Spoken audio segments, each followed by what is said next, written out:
Анита Харчилава, Александр Калайджан и Левон Папазян – дети, которые, вопреки своему диагнозу, продолжают смело двигаться вперед, несмотря на трудности и преграды. У них есть мечты, которых они очень хотят достичь. Александр прошел множество курсов лечения и обследований. Это дало ему возможность сделать первые шаги в борьбе с болезнью. Он любит музыку, играть на синтезаторе и, конечно же, знает, что будет делать в будущем. Я люблю музыку. Кем мечтаешь стать? Музыкант. Занимаюсь на синтезаторе. Во-первых, и колени выровнялись фактически так. Но сейчас в данный момент нужны ему ортезы тоже. С ортезами, я думаю, что, наверное, он более четче выравнивает их. Устойчив, да, вот, именно в ортезах. Ну, так и рука работать стала хорошо. После операции руки он начал уже рукой играть. Вот левой рукой он не играл на синтезаторе, вот сейчас начал играть. Есть прогресс по реабилитации тоже, по операциям тоже.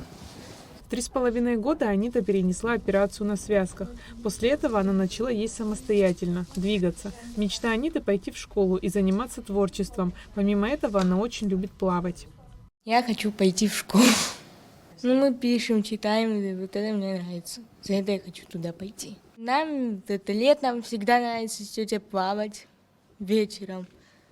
Ходить на море, плавать. Потом мы вечером приходим, сидим с маленьким братиком, пока тетя моя не придет. Я хочу стать художником, потому что люблю рисовать. Левон, как и другие дети, родился с диагнозом ДЦП и с самого детства сталкивается с непростыми испытаниями. Он продолжает бороться с болезнью, вопреки всем сложностям, но для того, чтобы улучшить двигательную активность и укрепить свои силы, ему тоже необходимо пройти курс восстановления. ДЦП – это неврологическое заболевание, обусловленное непрогрессирующим повреждением или аномалией головного мозга у плода или новорожденного ребенка с развитием нарушений моторики и поддержания позы. Мы сотрудничаем с восстановительным центром «Дар» уже не один год и видим качественные результаты, видим, что здесь работают специалисты высокой квалификации, есть результаты у наших подопечных после проведенных курсов реабилитации. Уверены, что данный курс годовой даст необходимые результаты, и дети постепенно будут восстанавливаться после проведенных операций.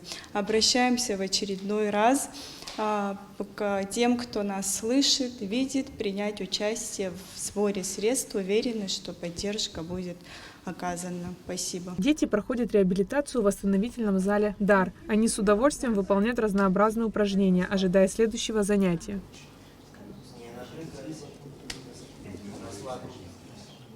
Ну, рекомендовано прохождение физиотерапии поначалу, далее ношение ортезов для того, чтобы закрепить проделанную работу, и после уже мобилизация нижних конечностей.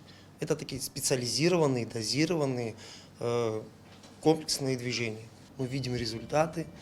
Это такая взаимообразная работа, когда пациент приходит с надеждой, и когда ты ему помогаешь, но нужно понимать, что тут фаза патологическая, и это не решается 1, 2 или 3-дневным курсом.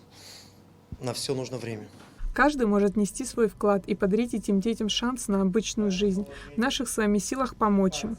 Самый простой способ — отправить СМС со словом «Добро» на короткий номер 5050. С подробной информацией можно ознакомиться на официальном сайте фонда.